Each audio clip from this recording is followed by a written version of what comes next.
poètes savent faire surgir les mots qui savent de nous ce que nous ignorons d'eux. Mais comment écrire un seul vers?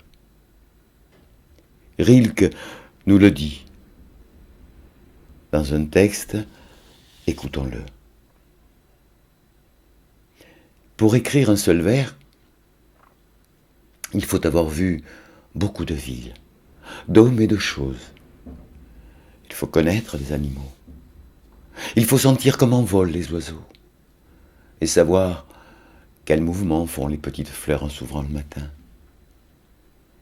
Il faut pouvoir repenser à des chemins dans des régions inconnues, à des rencontres inattendues, à des départs que l'on voyait longtemps approcher, à des jours d'enfance dont le mystère ne s'est pas encore éclairci, à ses parents qu'il fallait que l'on froissât lorsqu'ils nous apportaient une joie et qu'on ne la comprenait pas. C'était une joie faite pour un autre. À des maladies d'enfance qui commençaient singulièrement par tant de profondes et graves transformations. À des jours passés dans des chambres calmes et contenues, à des matins au bord de la mer, à la mer elle-même, à des mers, à des nuits de voyage qui frémissaient très haut et volaient avec toutes les étoiles. Et il ne suffit même pas de savoir penser à tout cela. Il faut avoir des souvenirs de beaucoup de nuits d'amour, dont aucune ne ressemblait à l'autre. De cris de femmes hurlant à mal d'enfants, et de légères, de blanches, de dormantes accouchées, qui se refermaient. Il faut avoir été auprès de mourants, être resté assis auprès des morts dans la chambre, avec la fenêtre ouverte et les bruits qui venaient par à coups. Et il ne suffit même pas d'avoir des souvenirs. Il faut savoir les oublier quand ils sont nombreux. Il faut avoir la grande patience d'attendre qu'ils reviennent.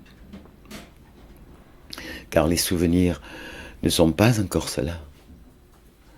Ce n'est que lorsqu'ils deviennent en nous sang, regard, geste, lorsqu'ils n'ont plus de nom, ne se distinguent plus de nous, ce n'est alors qu'il peut arriver quand une heure très rare, du milieu d'eux, se lève le premier mot d'un vers. Et puis, ce petit poème du même auteur, ce petit poème astucieux, écoutez.